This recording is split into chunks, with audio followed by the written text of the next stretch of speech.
This antique mirror was sold for $20, and the family couldn't get rid of it fast enough. Sarah bought it at an estate sale, thinking it was beautiful. But on the second night, she noticed something wrong. Her reflection was smiling, even when she wasn't.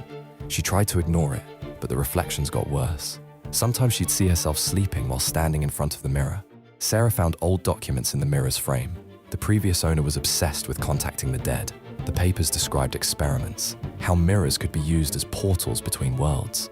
But the most disturbing part was a photo from 1963.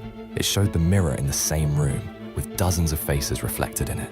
Faces of people who weren't there. Sarah realized why the family sold it so cheap. They knew what was trapped inside. The last document she found was a warning written in shaky handwriting. "Don't look too long. They can see you looking back."